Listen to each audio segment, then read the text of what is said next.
Ya, ini adalah tanda kedua dari mukjizat yang Tuhan buat setelah dia pulang dari Yudea ke Galilea, di mana Yesus menyembuhkan atau menghidupkan anak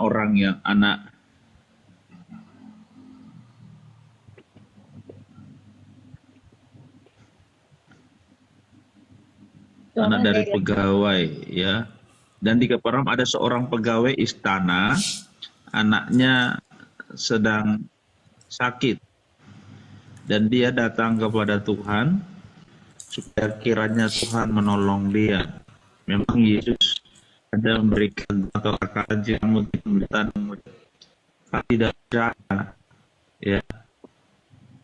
Tapi pegawai itu, bahwa Tuhan datang sebelum anakku mati, kepadanya pergilah, anakmu hidup.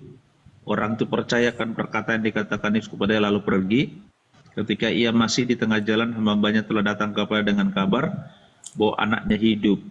Ia bertanya kepada mereka, pukul berapa anak itu sembuh? Jawab mereka, kemarin siang, pukul 1 demamnya hilang. Maka teringatlah ayah itu bahwa pada saat itulah Yesus berkata kepadanya, anakmu hidup. Lalu ia percaya, ia dan seluruh keluarganya.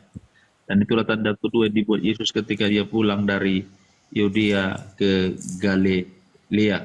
Kita melihat di sini ada seorang yang mempunyai anak, dan anaknya sakit keras, dan kemungkinan besar anaknya kalau tidak segera ditolong, anaknya akan mati. Tapi dia datang kepada alamat yang jelas, yaitu kepada Tuhan. Dan percayalah saudara terkasih, ketika kita datang kepada Tuhan dengan hati yang percaya, Tuhan tidak akan pernah menolak kita. Sama seperti orang yang dalam cerita ini, bahwa dia datang kepada Tuhan, walaupun mungkin dia tadi sempat ada menerima kata-kata kayak teguran atau tuduhan daripada Tuhan, kalau kamu tidak melihat tanda dan mujizat, kamu tidak percaya. Tapi dia tidak menjadi peduli dan persoalan dalam hal itu. Memang demikianlah adanya. Seringkali kan kita memang tunggu melihat bukti baru kita mau berani untuk mempercayai hal itu, dan sehingga kita boleh baru datang untuk menghampiri Tuhan.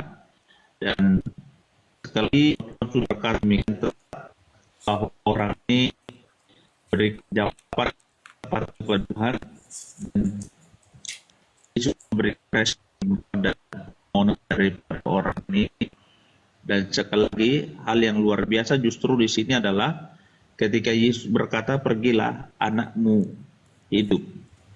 Menunjukkan atau memberitahukan kepada kita bahwa apa yang dituduhkan kepada dia, mungkin tadi ayat yang ke-48 itu, yaitu kamu melihat, karena kamu mau lihat tanda dan mujizat, kamu tentunya tidak akan percaya, kan begitu kata Tuhan.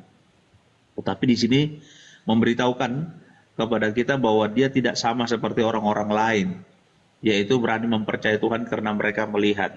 Tapi di sini kita melihat bahwa orang ini dia berani mempercayai perkataan Tuhan.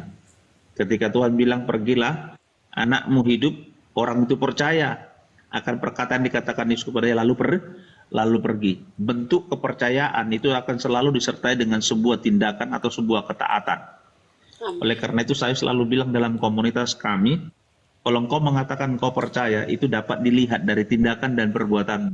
Itu adalah bukti nyata dari sebuah kepercayaan.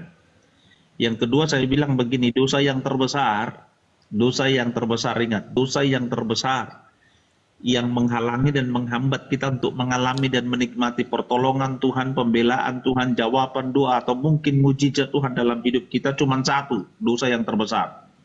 Apa itu dosa yang terbesar itu?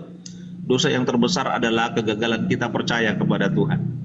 Jadi orang yang nggak percaya Tuhan itu adalah dosa yang besar.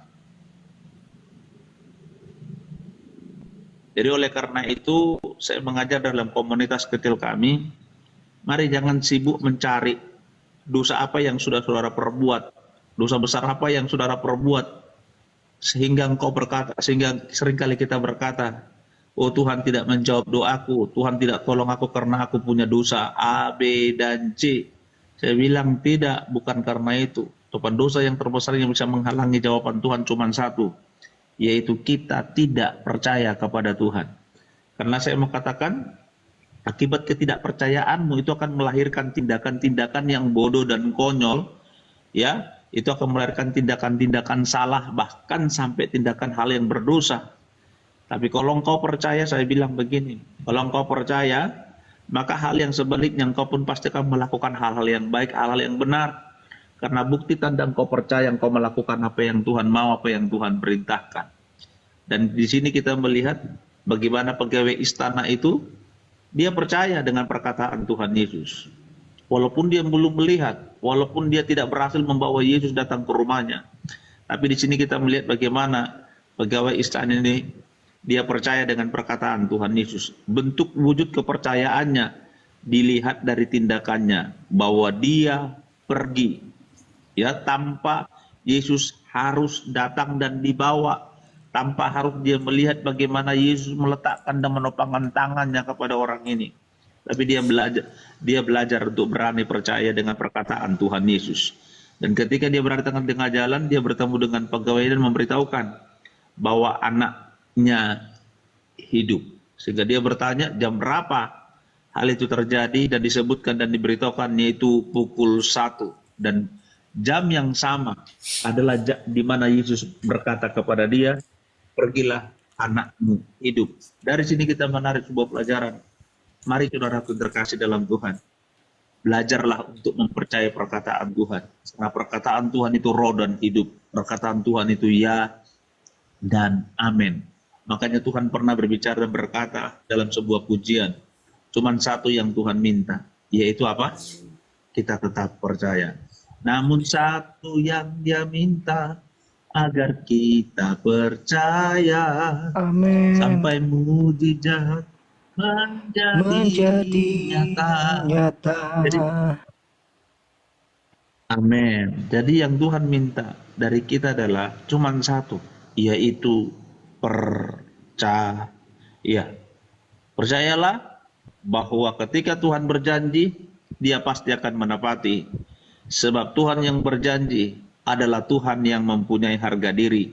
Sebab ketika dia berjanji, dia sedang mempertaruhkan harga dirinya. Dan kita bersyukur bahwa Tuhan yang kita sembah adalah Tuhan yang punya harga diri.